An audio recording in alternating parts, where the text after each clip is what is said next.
Alors, je vais vous parler des UC1 et 2 d'un DEGEPS, mais ça marche aussi pour le BPGEPS, qui se font actuellement entièrement en FOAD.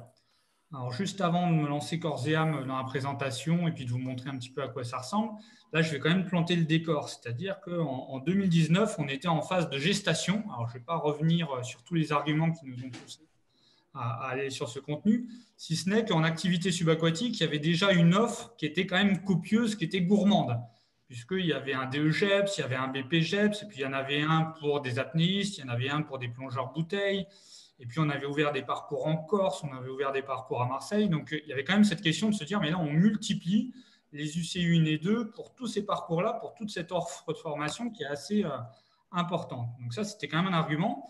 L'autre argument, c'est qu'en activité subaquatique, avec cet environnement spécifique-là, on a un recrutement national. Et quand je dis national, c'est dom-tom compris. Donc là, on a des stagiaires de Mayotte, de Polynésie, des Antilles, un petit peu de partout. Donc se posait aussi la contrainte des déplacements, des allers-retours. Et puis le comportement, les demandes de certains stagiaires qui réclamaient à avoir quelque chose de plus flexible, en tout cas pour se former avec une meilleure appréhension de leurs contraintes personnelles, familiales. Donc tout ça, c'est pour la phase de gestation qui fait qu'on a également répondu à l'appel à projet du réseau numérique et on s'est dit on va se faire la main déjà sur un contenu de formation.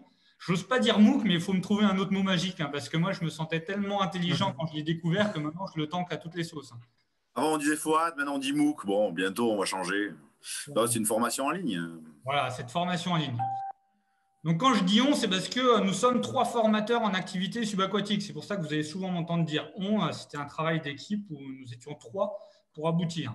On s'est déjà fait la main sur un premier contenu en FOAD sur l'évaluation dans le cadre du projet. Bon, c'est ce qui a été retenu. Et puis finalement, là, le coup, il est parti d'un coup. On s'est dit, mais là, on a bien compris comment ça marchait. Il y a le Covid qui en a remis une grosse couche par-dessus. Et puis, bon, bah là, quitte à y aller, autant y aller pleinement. Et donc, on s'est lancé sur la numérisation pleine et totale des UC1 et 2 en FOAD. Et sur un DE complet, sur 700 heures de formation, il y a 350 heures qui sont faites en FOAD. Et donc là, à ce jour, nous avons 130 stagiaires qui sont inscrits et qui sont en train de suivre ces UC1 et 2 en FOAD. Ils sont dans leur 3e semaine. Donc, je vais vous montrer à quoi ça ressemble. Juste déjà en termes de résultats, l'année dernière, on était à 50. Donc, ça montre bien qu'il y a eu un appel d'air énorme. Il y a énormément de stagiaires qui ont vu une opportunité à suivre ce type de parcours-là. Allez, je prends la main sur l'écran. On est assez dit. Et puis, on va regarder, mais à quoi ça ressemble si on se met dans la peau d'un stagiaire. Les bandeaux, normalement, on ne met plus. Donc, nous arrivons sur un espace d'activité. Donc, tous ceux qui utilisent un petit peu Claroline, ils voient bien comment c'est chiadé. Donc là, il n'y a rien de transcendant jusque-là. Si ce n'est que 3 jours avant leur formation, si on se met dans la peau des stagiaires, ils ont reçu un tutoriel, donc assez long quand même, puisqu'il fait 15 minutes, sur comment naviguer sur toute cette plateforme. Donc ça, c'est 3 jours avant l'information où ils ont le tutoriel. Lorsqu'ils se connectent, ils vont avoir cette page d'accueil avec. Alors, on est assez blagueur, donc on a mis en fait un petit message subliminal. Bon, ça nous permet de passer des petits messages un peu rigolos. Je ne vais pas cliquer sur le lien. On a un encart où là, ça peut être toute la correspondance qu'on va avoir avec eux. Donc là, c'était vendredi dernier où on fait un point d'étape, un point de semaine sur où ils en sont sur leur parcours. Après, on retrouve toute la présentation. Donc là, je vais vite, c'est des généralités avec l'agenda. Et puis, ce qui leur plaît, c'est de pouvoir cliquer sur notre tête. Et là, ils ont une vidéo. Bonjour, je suis. Des différents collègues qui ont participé, enfin les membres de l'équipe. J'aimerais bien, parce que j'ai le bandeau qui m'embête là, je vais essayer de masquer voilà, ce bandeau-là. Bon, page d'accueil, jusque-là, facile. Après, on les incite à passer par l'onglet présentation. Qu'est-ce qu'ils retrouvent dès le début de la formation sur cet onglet-là? 3 vidéos, c'est à peu près la même chose qu'on aurait fait en présentiel, c'est vraiment l'ouverture, le lancement de la formation. Donc, il y a toute une vidéo sur comprendre ma formation. Qu'est-ce que c'est que ce ruban pédagogique? Quel va être le choix de ma structure d'alternance? Quels sont les plannings? Quelles sont les articulations? C'est quoi des EPMSP? Tout le jargon qu'on a dans notre milieu. Donc là, ils ont vraiment une vidéo qui est dédiée sur comprendre la formation. Ils vont retrouver aussi une vidéo sur comprendre les épreuves certificatives. Et donc là, déjà, les choses un petit peu rigolotes, ils sont en train de nous dire bah, c'est quand même pratique parce que des fois, il y a des formateurs, ils parlent trop doucement. Alors, on peut faire fois 1,25, donc c'est cool, ils parlent un peu plus vite. Ou alors, il y en a, ils parlent trop vite, donc je peux revenir en arrière. Donc, on voit déjà comment ils s'approprient l'outil de façon un peu rigolote. Une vidéo sur comprendre les pièces administratives, donc tout ce qui est convention d'alternance, règlement intérieur, droit à l'image. Et puis, on s'est amusé à faire ce qui peut être considéré comme une annexe au règlement intérieur, au règlement classique d'un CREPS. On s'est amusé à faire les 10 commandements de la FOAD. Donc, c'est quelque chose qui vient donner un petit peu et le tempo et les règles de fonctionnement pour que ça se passe sereinement autant de leur côté que d'une autre. Notamment, je pense à des sollicitations abusives pour pas que sur les 130, ils aient l'impression qu'on soit la hotline de Castorama ou de Monsieur Bricolage et puis qu'ils envoient à longueur de temps des messages. Parce que je vais y revenir, ils ont quand même un accompagnement qui a été peut-être plus poussé qu'il ne l'aurait été en présentiel. Bon, ensuite, je vous passe tout ce qui est planning, documents de certification, tout ça, c'est des choses qui vont bien pour rentrer vraiment dans le vif de ces contenus UC1 et 2. Alors, comment on s'est organisé? Déjà, dès la première semaine, là, quand ils ont attaqué le 11 janvier, on leur propose malgré tout un planning type. Ce serait le même planning qu'on aurait fait en présentiel. Et ça, on a eu d'excellents retours. C'est-à-dire qu'il y en a plusieurs qui nous disent ben, moi, ça m'aide vraiment à structurer mon travail, à savoir ce que je dois faire. Donc là, c'est plutôt une aide en fait pour eux de dire OK, sur cette semaine, voilà les contenus que je dois faire et puis je peux les organiser de cette manière. Sachant que nous, on donne l'accès, on leur donne pour valider les cours du lundi au dimanche. Si on continue à descendre un petit peu, chaque semaine, on a fait des groupes, là, parce qu'avec ce gros mammouth là, de 130, là, on a fait des sous-groupes, et chaque semaine, ils ont un temps de hotline. Donc là, par exemple, avec mon groupe, il y avait un temps ce matin, c'était de 10h à 11h, où là, ce n'est pas pour revenir forcément sur le cours, c'est surtout s'il y a des petites difficultés techniques, s'ils n'arrivent pas à valider un contenu, s'ils veulent poser une question à un auteur, donc ça me permet de noter tout ça et puis de leur faire une réponse ensuite. Dans les faits, ça se transforme à un temps convivial de café. Ils se connectent et puis ils sont juste contents ils attendent, on discute un petit peu, on leur demande comment ça se passe. Ils n'ont pas forcément de questions, ils en sont conscients d'ailleurs qu'ils n'ont pas toujours de questions, mais ça leur fait du bien d'avoir un temps où on se rassemble et puis on discute un petit peu, on parle des différents cours qu'ils ont en ce moment dans la semaine. Et après, donc là, c'était la première semaine, ils avaient un cours sur l'organisation du sport en France, sur la méthode de projet, sur l'anglais, sur tout ce qui est réglementation, éducateur, établissement d'APS. Et à chaque fois, c'est le même format. Une vidéo teaser et puis un lien pour accéder au contenu avec quelque chose qui va être très semblable à ce qu'a présenté Sylvain juste avant. Je montrerai quand même un exemple pour que ça soit plus parlant, mais c'est quelque chose de très très proche. Et rebelote, nouvelle semaine en FOAD, nouveau planning proposé, nouveau temps de hotline en milieu de semaine pour pouvoir se connecter. Et puis, on retrouve les différents contenus avec à chaque fois la vidéo de présentation et le lien. Et donc là, nous sommes partis quand même pour une période importante puisqu'on est dans la 3e semaine sur 4 semaines. Alors évidemment, si nous, on a un ruban pédagogique du fait d'équivalence réglementaire, du fait du recrutement national, où on condense tout ce bloc UC1 et 2 en début d'année. Donc, on sait que ce n'est pas idéal, ce n'est pas le meilleur des rubans. Dans l'idéal, on ferait quelque chose d'un petit peu plus perlé, mais ça marcherait tout aussi bien. C'est-à-dire qu'on les inscrit semaine par semaine. Donc là, ils sont déjà inscrits à cette semaine. Et puis, j'espère que je ne vous donne pas le mal de mer, là, à trop jouer de la souris. Et puis là, ils ne sont pas encore inscrits à la prochaine, à partir du dimanche soir ou lundi matin. On va les inscrire à la dernière semaine. Comme ça, ils accèdent vraiment au fur et à mesure. Et ça évite ce côté où je perds pied parce qu'on m'a donné accès à tous ces contenus-là d'un coup. Et puis, je suis tenté d'aller voir un petit peu partout, de papillonner un petit peu partout, mais finalement, je rentre dans rien. Donc là, c'est pour ça que nous, vraiment, on donne le tempo et c'est semaine après semaine, seulement quand ils ont validé les contenus, qu'on donne l'accès à la semaine suivante. Hop, un bon coup d'ascenseur, ça fait mal aux yeux. Et je vais vous parler, avant de rentrer dans le contenu dans un des MOOC, je vais vous parler de comment ils valident tout ça. Qu'est-ce qu'on a mis en place? Alors là, on se retrouve dans un onglet tuto, aide, forum. Donc, on y va sur comment on fait pour poster un document, comment utiliser le forum. Et il y a tout un tutoriel avec Dora l'exploratrice, parce que quand on a un badge, oui, c'est gagné, c'est gagné. Donc, on a tout un tutoriel pour valider les badges. En fait, c'est un document collaboratif, donc un Google Sheet, sur lequel on a répertorié tous les badges à obtenir, donc ça, pas par ordre chronologique, mais par ordre alphabétique. Vous voyez, par exemple, sur l'anglais, il y avait 2 badges à obtenir. Et pour ces badges-là, on donne des échéances. Alors, des fois, les échéances sont directes. D'ici la fin de semaine, il faut obtenir le badge. Et puis, il y a des fois où on met des échéances qui sont différées dans le temps. Parce qu'on demande des tâches qui sont en lien avec le travail en structure. J'essaie de vous trouver quelque chose de plus parlant. Par exemple, démarche de projet. Alors, je l'ai fait travailler un petit peu sur qu'est-ce qu'un projet, comprendre les grandes lignes d'un projet. Donc là, échéance immédiate. Ils avaient jusqu'au 17 janvier. Et puis, un petit peu plus tard dans l'année, il faut qu'ils soient au stade où ils ont fait le diagnostic, qu'ils publient leur analyse SWOT. Et encore un petit peu plus tard, on leur demande de publier sur une zone de dépôt leur plan stratégique, leur plan d'action. Et donc, ils savent très bien, ils ont bien compris comment ça marchait.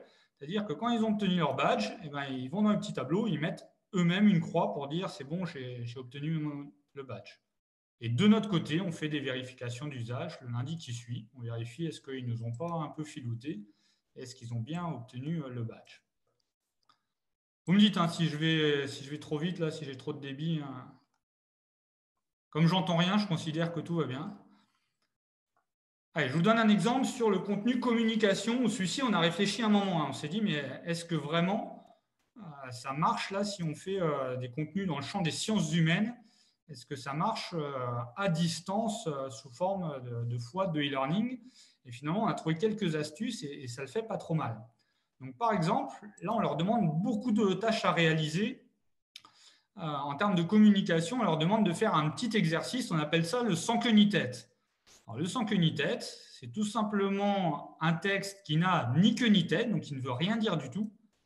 Mais après quoi, ils doivent aller sur le forum et puis il faut qu'ils se filment en faisant un sans queue ni tête. Alors, je vous montre l'exemple parce qu'il y en a qui sont, c'est des petites pépites. J'essaie de retrouver, on en a une qui est hors catégorie. Ça en fait du monde, hein, quand il y a besoin de dépasser. Alors, où est-elle? Et dans quel but, ça, les 5 queues ni tête? Alors, les sans queue ni tête, c'est un exercice sur la communication pour travailler tout ce qui est communication verbale, non verbale, paraverbale, la congruence entre les trois, et puis qui porte un petit peu ce costume d'orateur de je prends la parole, je m'exprime, et puis je suis capable de jouer sur ma voix, sur ma diction, sur mon intonation. Sinon, j'en prends un au hasard, même si ce n'est pas toujours le... Allez, il y en a un, il s'est complètement lâché. On va prendre celui-ci.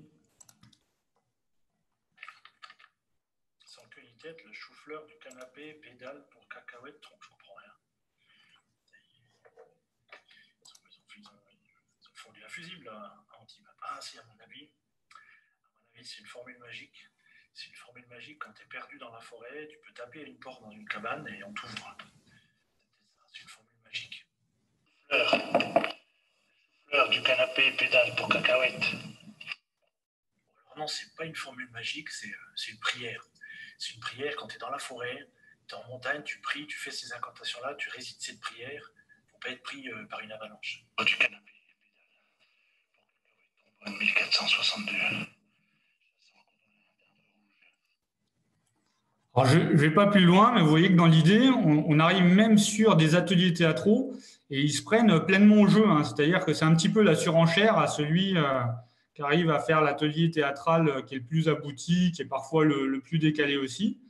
Et donc, pour revenir à ce qu'on leur demandait, donc là, dans les badges, on voit qu'il y avait cet exercice du sans queue ni tête. Il y a un autre exercice, on a appelé ça le ping-pong contradictoire. Donc là, c'est bien pour cultiver tout ce qui est échange contradictoire et pour défendre un point de vue. Donc là, il fallait qu'ils trouvent la personne de leur choix. Et puis, alors ils ont pas mal utilisé chien contre chat. Donc ça s'est même transformé entre, on est en période de Covid, est-ce qu'on bouffe le chien ou est-ce qu'on bouffe le chat? Donc vous voyez comment ils détournent un peu en plus les exercices. On a eu pas mal mer-montagne, enfin on a eu des trucs même un peu plus loufoques. Et donc ils postaient leur ping-pong contradictoire. Alors finalement, ça marche très bien, c'est-à-dire qu'ils se prêtent pleinement au jeu. En plus, en termes de TIS, là, les technologies de l'information, de la communication, on va au-delà d'en présentiel. Hein. Ils apprennent à utiliser une chaîne YouTube, ce qui leur sera utile dans leur exercice de leur métier professionnel. Ça crée pas mal d'émulsions. Et là, le bon effet de surprise, c'est que ça donne une dimension humaine encore plus importante. Parce que ils jouent avec des fois leurs enfants, parfois le conjoint, la conjointe, alors les animaux, les pluches. C'est des choses où, en temps normal, on n'accepte pas toujours. Quand on est en présentiel en salle, on connaît vaguement les stagiaires. Et là, ils ont tendance à se livrer un peu plus, à se lâcher un peu plus que s'ils étaient en présentiel. Voilà 2 exercices, ça continue. Un peu plus loin, ils devront faire un discours filmé de 2 minutes. Ils devront poster une infographie. Enfin, on voit que là, on leur demande quand même beaucoup d'exercices à faire. Donc, ils comprennent bien qu'ils ne vont pas obtenir le diplôme ni les badges dans un paquet de bonus. Ça demande du travail pour ça. Donc voilà, à titre d'exemple, sur un des contenus, comment ils valident tout ça. Et pour nous, ça vaut acte de présence. C'est-à-dire qu'ils ont obtenu le badge. C'est comme s'ils étaient présents. Et puis, ça vaut feuille de présence. Et on vérifie tout ça ensuite dans le tableau des badges.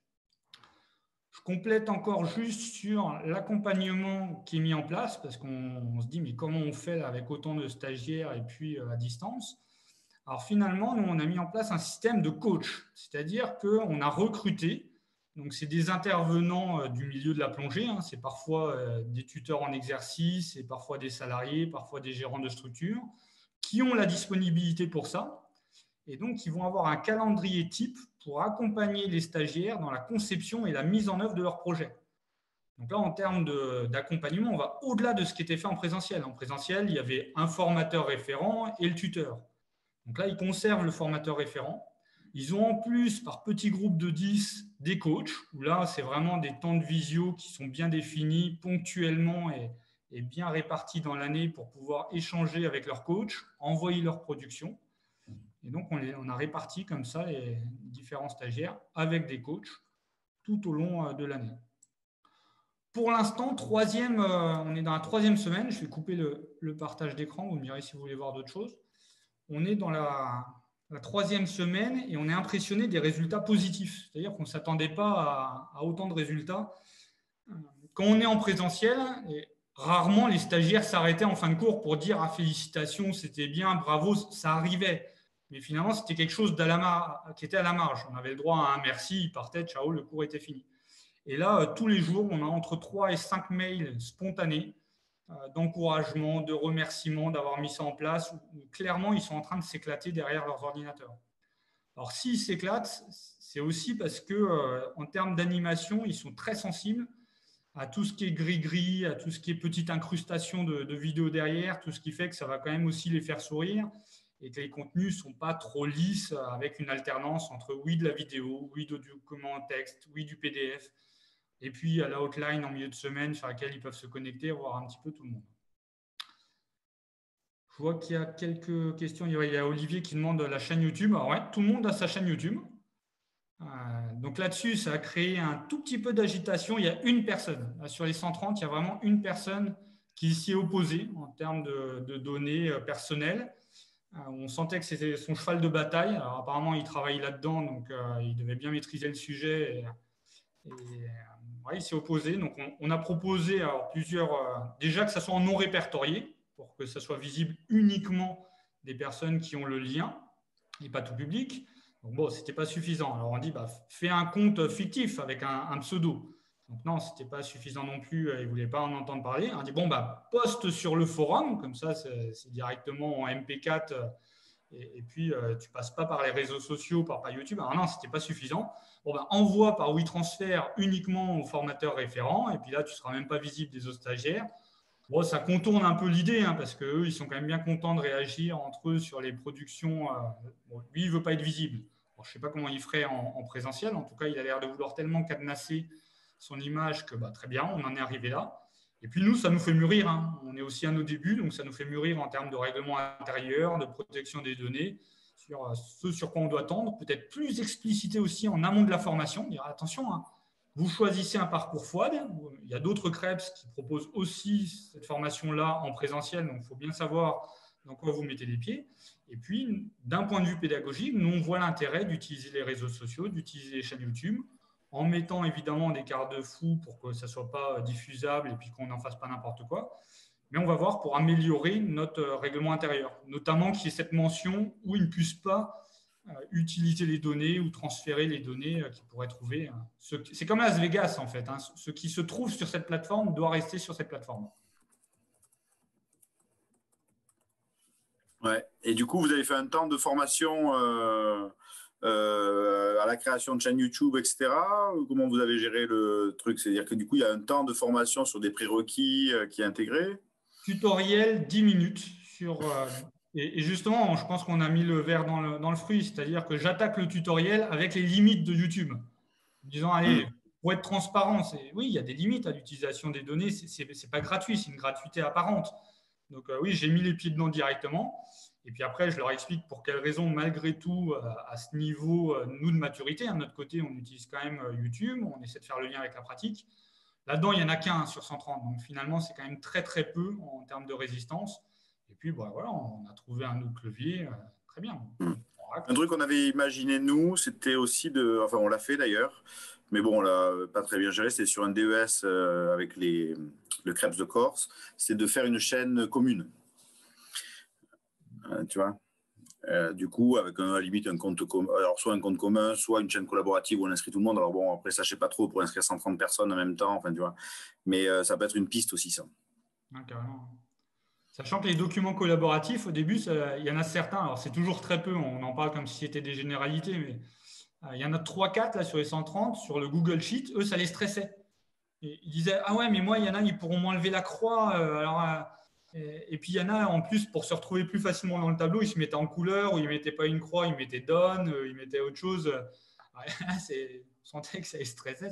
Il dit, écoute, détends-toi, c'est pas très grave. Si on t'enlève ta croix, nous, de toute façon, dans le back-office, on voit si tu as bien le badge, on fait les vérifications d'usage. Tout comme là, ils sont quand même demandeurs quand on leur demande de poster quelque chose. C'est le cas sur de l'anglais où ils doivent poster des dialogues, ils ont des productions à faire, ils sont demandeurs d'un retour. Donc, c'est-à-dire que ça ne suffit pas, le coup de bon, tu postes, tu as ton badge. Eux, derrière, c'est légitime. Ils nous disent non, mais moi, je veux quand même savoir, c'est bien, c'est pas bien ce que j'ai fait. Donc là, on a dû réajouter des temps de visio avec le formateur en anglais, en petits groupes, pour qu'ils puissent revenir de manière plus personnalisée quand on demande des travaux dirigés qui sont postés.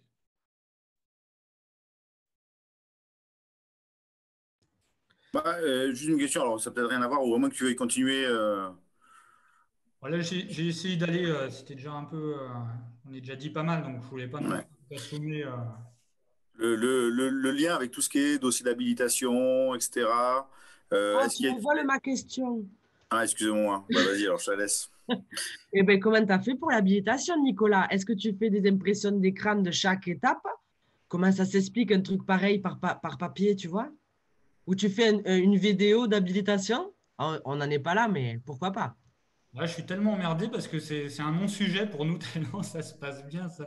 On a d'excellentes relations avec l'ADR, on a expliqué tout ce qu'on allait faire au président de jury, donc ça a été exposé en jury final de DE, de BP, à chaque fois, on a présenté les choses. On a fourni tous nos tutoriels qui sont quand même plutôt, ils sont assez précis, donc on voit bien toutes les étapes, tout ce qu'il y a à faire. Et c'est passé, mais comme une lettre à la poste, il n'y a pas de... Les volumes horaires sont tellement bien définis aussi, avec les contenus, avec un système de badge qui valide que, alors là, il n'y a eu aucun sujet là-dessus, en fait. Et du coup, là, dans l'élément qui suit, depuis tout à l'heure, on parle BPDE, BPDE. Est-ce que du coup, le public BP il y a une spécificité particulière par rapport au DE? Est-ce que du coup, il y a une, tu vois, ou est-ce que finalement tout le monde suit le même contenu? Alors, les BP, chez nous, ça va encore plus loin parce que les 3/4 de nos BP, ils n'ont que l'UC1 à passer. Parce que c'est des parcours, ils sont moniteurs fédéraux, ils ont les équivalences réglementaires des UC 2, 3 et 4. Donc là, pour une UC, ça va très bien. Et là, on ne s'embête pas forcément. C'est-à-dire qu'il y a des contenus sur la réglementation des établissements d'APS, de l'éducateur. Nous, on donne le même contenu au BP qu'au DE. Ce qui change, c'est après, s'ils viennent retoquer au carreau l'année suivante pour dire je veux suivre le DE, ils ont l'équivalence du cours qu'ils ont déjà suivi en tant que BP. Donc, c'est là que ça se fait. Et puis après, il y a quand même, par exemple, la communication, là, je vais axer les badges différemment. Le travail ne sera pas le même, donc ça va être des badges personnalisés qui vont être moins gourmands, moins chronophages aussi en temps. Donc, c'est comme ça qu'on ajuste, mais c'est quelque chose qui se fait à la marge. Là, on a dupliqué cet espace d'activité et puis après, on refait les liens avec les contenus sur cette UC1, sur l'UC4 pour ceux qui suivront l'UC4, Ouais. les liens derrière. Et puis après, on réajuste, on enlève un peu de contenu, lien avec le. Donc, si je comprends, enfin, excusez-moi, donc si je comprends bien, en fait, on a des modules d'auto-formation sur lesquels on s'appuie. Donc, les gens travaillent de façon asynchrone, qui sont rythmés dans le temps avec un calendrier. Des logiques de badge, donc c'est des logiques de production, de quiz, de choses comme ça, avec les gens qui, voilà. Un suivi, une supervision des formateurs qui regardent si c'est fait, si c'est entre guillemets bien fait. Donc, il peut y avoir un peu des relances et des animations là-dessus. Et ensuite, autour de l'activité de production, parce qu'il y a de l'expérience qui va servir de support à l'évaluation UC1 et 2. Donc là, c'est un travail qui se fait beaucoup plus particulièrement avec les coachs, c'est ça? Ça, ils ont un calendrier repère avec des dates clés. Et ils savent que sur ces dates-là, ils ont 4 visios répartis dans l'année avec les coachs. Et à 3 moments dans l'année, ils doivent envoyer l'avancée de leur dossier. Donc au début, le diagnostic. Enfin, j'aurais Voilà. Et les coachs, eux, leur taf, c'est quoi? C'est de faire des retours sur ces productions-là. C'est de relancer, c'est d'amener un contenu spécifique par rapport à ça ou pas? Enfin, tu vois, comment vous avez défini ce rôle de coach? Ces coachs-là, ils sont là pour nous épauler. C'est-à-dire que nous, on ne peut pas gérer les 130 stagiaires. Donc, on voulait quand même maintenir un accompagnement de qualité. Donc, pour cela, on s'est dit, bon, on va faire appel à des professionnels qui ont l'habitude. Ils sont tous les ans sur les épreuves certificatives. Pour certains, ils sont également tuteurs. Donc, en fait, on a fait appel à ces personnes-là. Ils ont accès au MOOC des marges de projet, à l'évaluation dans le cadre du projet. Donc, ils ont le même niveau de connaissance. Puis nous, on a pris le temps de les former, de les accompagner aussi. Ils ont accès à la plateforme. Et leur rôle, c'est vraiment de l'accompagnement sur la mise en œuvre de ce projet-là, sur la conception, la mise en œuvre. Donc, nous, c'est pour ça qu'on a réparti une semaine avant qu'ils aillent en structure, ils ont un temps de visio avec leur coach. Parce que c'est là que foisonnent toutes les idées. Ah, ben, je sais que je vais dans telle structure, là, on va me demander de faire de la plongée enfant, on va me demander de faire de la plongée de nuit, de se démarquer de la concurrence. Très bien. On commence à se dépolluer avant d'aller en structure une première fois avec le coach. Ils reviennent de structure, allez, rebelote, on revoit le coach. Comment ça s'est passé pour la première fois en structure? Où est-ce que tu en es dans ton diagnostic? Là, j'ai une petite idée qui se dessine, qu'est-ce que tu en penses? C'est vraiment, là, on fait de la dentelle à ce niveau-là quand on est avec les coachs. Et ça, c'est réparti tout au long de l'année jusqu'à la certification, jusqu'à une semaine avant la certification où les coachs doivent faire passer un oral blanc. Et du coup, la relation au coach, elle est individuelle ou un coach, c'est un groupe de personnes. Comment tu... Donc, enfin, avant de partir en structure, donc là, c'est des temps collectifs. Les oraux blancs, c'est collectif ou individuel. En fait, vous avez réfléchi à ça ou... Ouais, c'est ça. Les temps de visio, c'est du collectif. Donc, ils savent que c'est rythmé, parce que nous, après, il a fallu créer à combien on les rémunère, ces coachs-là, pour quel... Donc, on a fait du forfait. On les rémunère 150 € par stagiaire accompagné. Donc, ça, c'est le forfait qu'on a défini. Donc, ils savent qu'ils ont déjà 2 heures de visio, donc pour 10. Donc, il faut quand même qu'ils rythment ça. Ils savent très bien qu'ils doivent préparer cette visio. Donc, ils leur demandent déjà, ils leur passent commande avant la visio pour se présenter, pour identifier leurs questions, pour que ça aille à l'essentiel. Donc, ça, c'est du collectif. Pour ce qui est échange sur le dossier, ça se fait par mail, par retour de mail, c'est du personnalisé. Les oraux blancs, c'est du mezzo-mezzo, c'est-à-dire que c'est du personnalisé, mais les autres peuvent assister, on les encourage à assister à l'oral blanc pour se nourrir un peu des questions types, des retours. Et puis, donc ça, c'est vraiment pour la partie cadrée, qu'on délimite. Dans les faits, ils ne font pas avare en retour. C'est une fonction qu'ils aiment bien, c'est nouveau pour eux. Et là, ils sont complètement fans aussi, les coachs. Ils ont l'impression de... Enfin, ils aiment ça, se dire je suis dans l'accompagnement, je suis dans mon rôle pédagogique, de conseil. Donc finalement, ils donnent un peu plus que ces temps de visio et ces temps de retour sur les dossiers. Pour les échanges, là, justement, est-ce que tu étais là à Slack la semaine dernière, non? Je ne sais plus. Est-ce que ça te... Enfin, tu vois, le côté Calliope compatible, avec le côté, la capacité à suivre ce qui se passe entre les différents stagiaires et l'activité avec les coachs, le suivi de l'avancée, de la production des dossiers, ce genre de choses. En fait, tu vois, enfin, je me dis, quand on est cordeau, on a 130 personnes, mon Dieu, est-ce qu'à la fin, je vais me retrouver avec 50% des gens qui ont avancé ou pas? Enfin, tu vois, ces questions-là. Du point de vue du cordeau, quoi.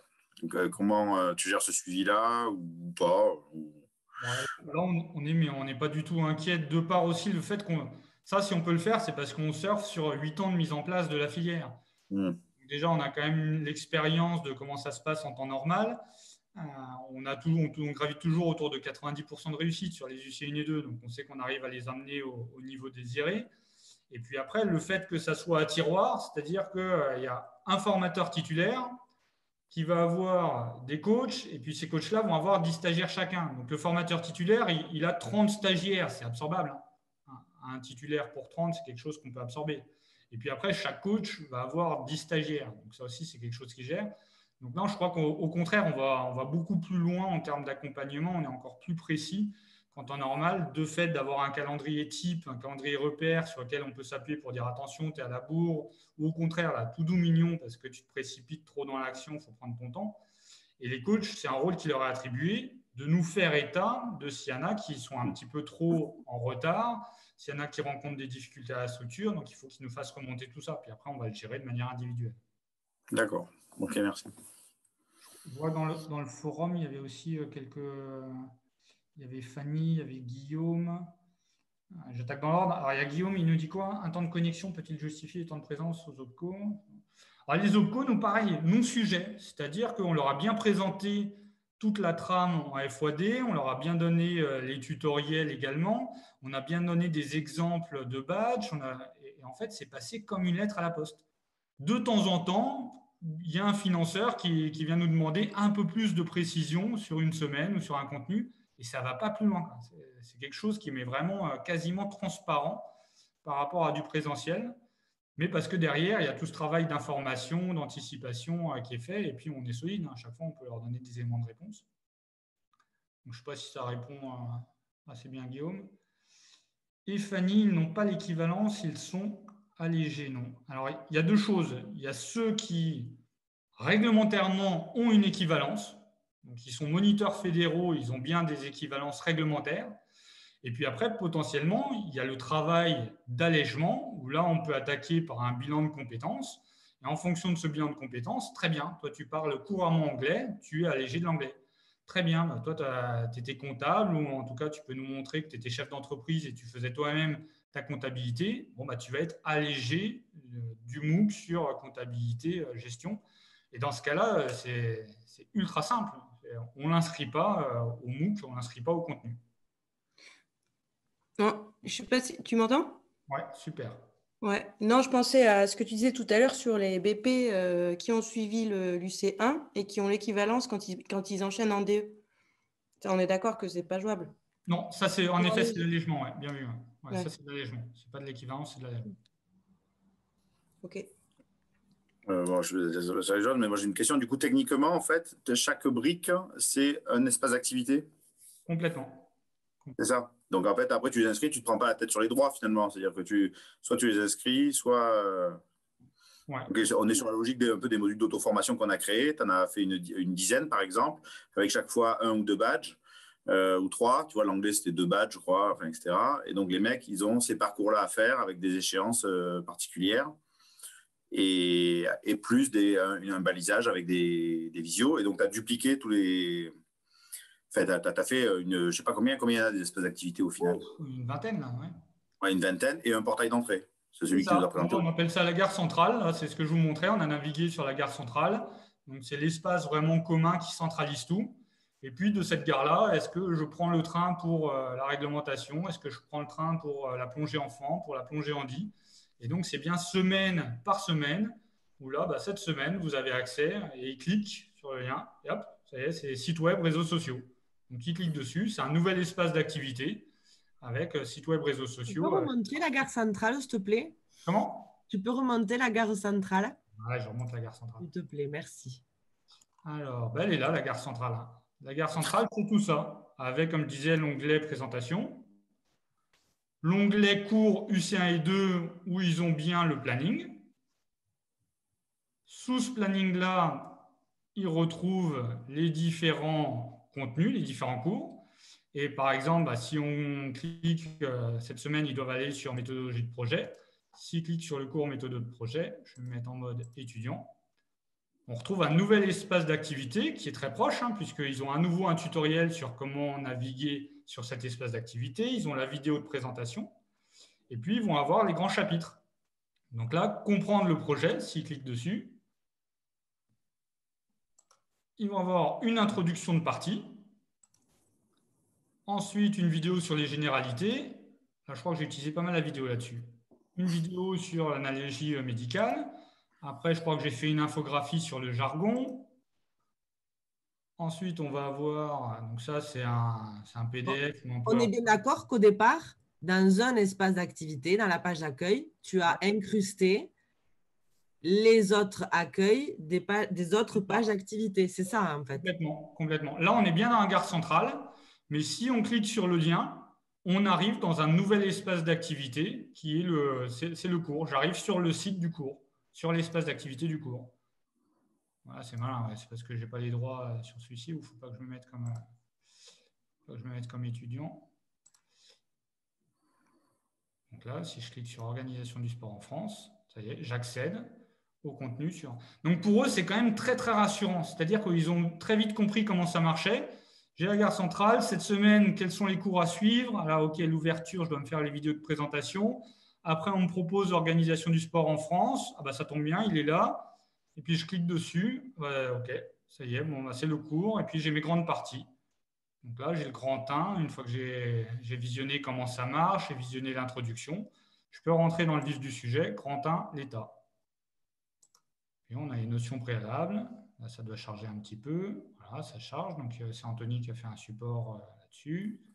Ça doit être assez lourd aussi pour charger. Donc, voilà, bon, ça c'est. Et ensuite, on alterne les différents contenus. Donc là, plutôt texte. On essaie d'alterner entre du texte, de la vidéo, des infographies, des images.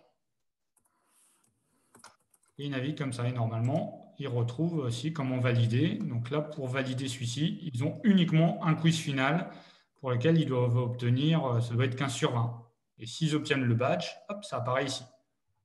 Donc je fais le quiz, j'ai terminé le cours, je fais le quiz, je valide, j'ai au moins 15 sur 20, et puis je vois que mon badge apparaît ici et je peux aller le répercuter dans le tableau.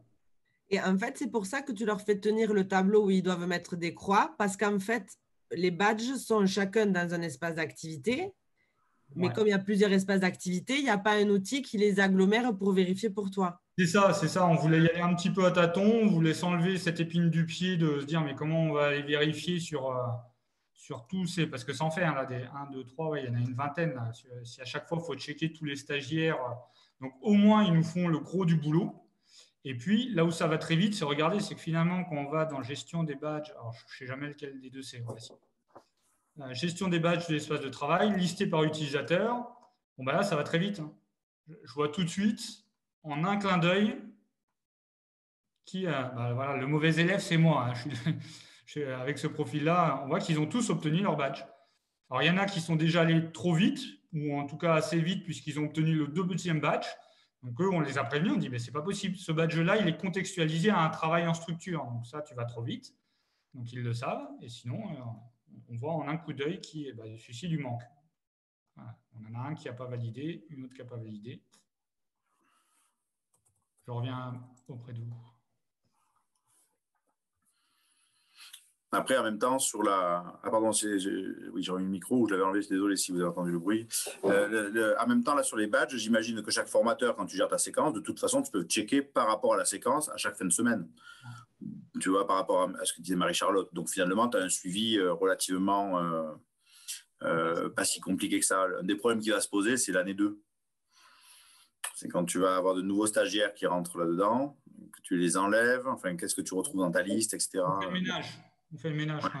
Ouais, ils le savent déjà, c'est souvent une demande, mais jusqu'à quand j'ai les cours? Tu as les cours jusqu'au 31 octobre. Donc d'ici là, tu as des onglets, ces documents à télécharger, tu peux conserver les liens YouTube des vidéos, tu peux faire des captures d'écran des contenus. Les captures d'écran, ça devient nos prises de notes en présentiel, hein, finalement. Tu fais tes captures d'écran, mais tu sais qu'au 31 octobre, c'est fini. C'est hop, house. Au suivant, tu n'as plus accès. Et donc, et la production du contenu, donc c'est du PowerPoint sonorisé, c'est du RapidMOOC, c'est ça, on essaie de vraiment alterner entre des contenus vidéo ou parfois ça m'arrive de faire les 10 mêmes minutes que je ferais en présentiel. Donc, là en plus, je suis dans le studio. Donc, c'est un studio avec mon diaporama traditionnel. Et puis, je fais mes 10 minutes de cours. Après quoi, je me suis mis à taper sujet, verbe, complément. Donc là, c'est rédigé. Des fois, je vais mettre de la ressource PDF telle quelle. Parfois, je vais aller chercher d'autres ressources vidéo sur YouTube qui sont encore mieux faites que ce que j'aurais fait en temps normal. Donc, on retrouve vraiment cette alternance. Et c'est vrai que sur le côté animation, alors ça, qu'est-ce que ça les éclate, hein. Dès qu'on met des petites blagues, là, dès qu'on incruste des petites conneries au milieu, ils attendent que ça, en fait, hein. Et ça les fait marrer. Mais tant mieux, ça marche, parce qu'au moins, ils restent devant l'ordinateur et on a des super retours. Est-ce que tu as essayé déjà les évaluations par les pairs, des choses comme ça, ou pas encore? On n'a pas osé se lancer là-dedans, surtout avec la masse, mais on n'a pas osé, hein.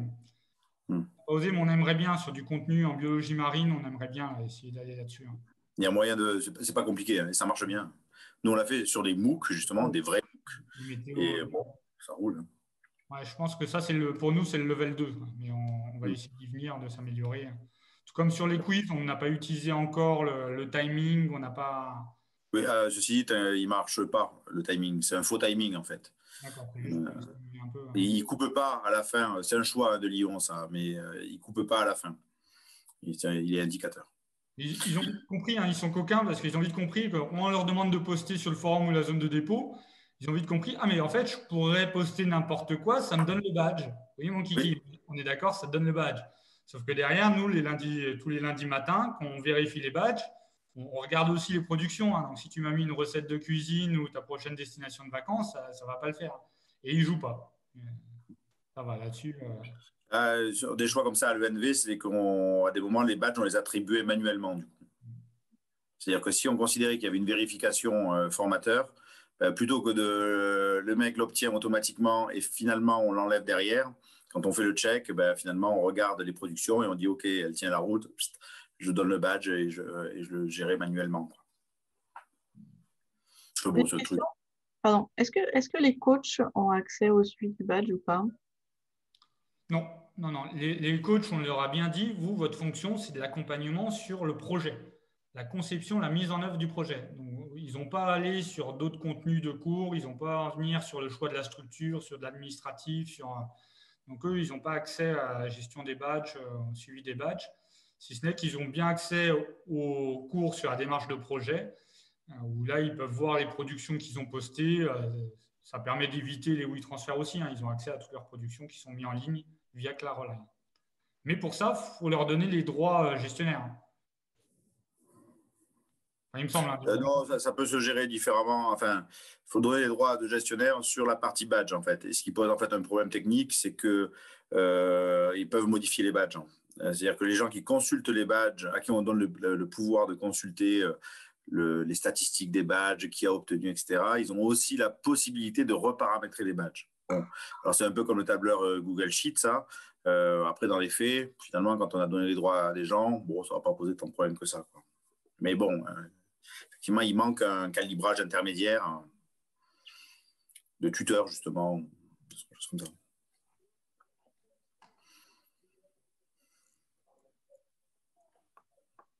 Ok, s'il n'y a pas de questions, Florent, on te laisse la main. Ouais, juste la dernière. Est-ce que vous êtes plutôt content? Est-ce que tu te dis demain, je dois le faire? Bon, ok, on a des contraintes, blablabla, blablabla.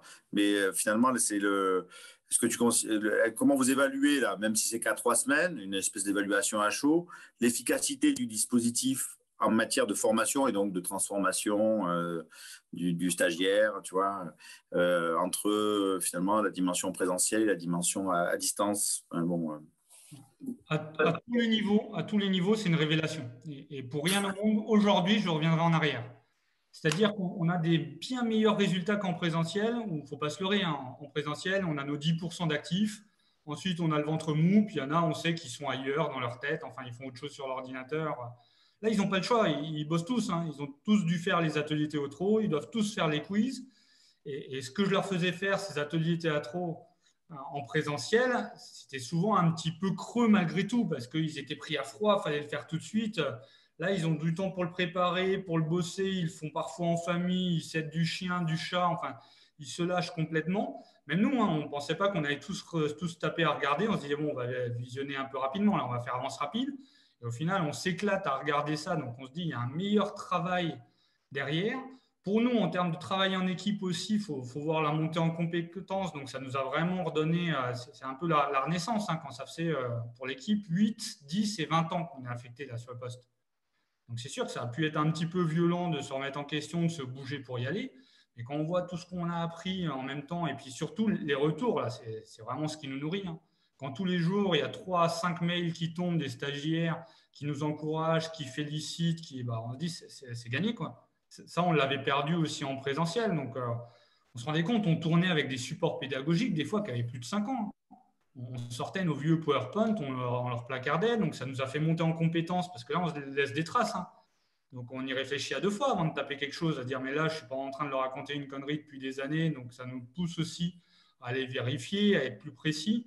Donc, sincèrement, ça a remobilisé l'équipe. En plus, ça a créé de l'émulsion sur le site parce qu'il y a tout le monde qui vient jouer avec le studio, qui vient parfois un peu déconner avec ça. Donc, franchement, ça n'a que des effets positifs pour l'instant.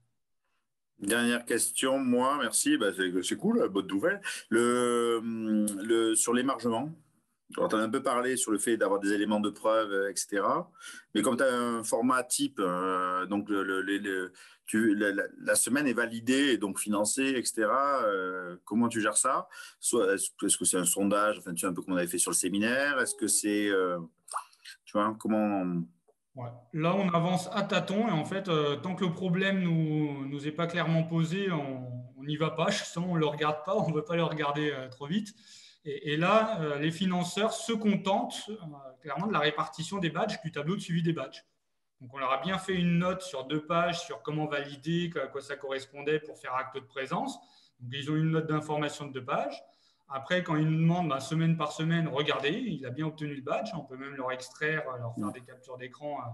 Et en fait, pour l'instant, mais ça passe comme une lettre à la poste, quoi. Il n'y a aucun souci. Parce qu'en effet, on était un peu naïf sur plein de choses, hein. On s'y est lancé alors qu'il y avait plein de questions qu'on ne s'était pas forcément posées. Et puis on se dit, tout passe, ça ne pose pas de problème. Donc, ça m'amène à une dernière question. Chaque activité est calibrée en volume horaire d'un point de vue estimé par le formateur? C'est ça. C'est ça, c'est un peu le principe qu'on avait adopté au début. Donc là, les mecs, ils arrivent, on leur dit, voilà, ça, nous, si on devait le faire en présentiel, ça serait 3 heures. On estime que c'est 3 heures de travail. Tout à fait. Voilà. Tout à fait. On sait que c'est une marge de progression, c'est-à-dire qu'il y en a où on est allé trop loin. Ça dépend des auteurs. On se dit, voilà, franchement, on en a peut-être mis un peu trop. Puis ils nous le disent, hein. Ils disent, mais moi, il m'a fallu plus de 7 heures pour le faire. Et puis, il y en a, mais ça se voit très vite. Sur certains auteurs, ça se voit très vite parce qu'on se dit, attends, là, c'est pas possible. En 1h30, c'est plié. C'est beaucoup de texte. Il y a 2 vidéos pour 20 minutes de vidéo. On ne peut pas leur dire que là, ils en ont pour 3h30 de travail. Donc, il faut trouver… Alors, ce qui marche très bien… Ce n'est pas une pirouette parce qu'on ne pourrait pas le faire en présentiel, mais ce qui marche très bien, c'est de l'interview. Donc, on va faire de l'interview de professionnels, on va faire de l'interview de pratiquants aussi.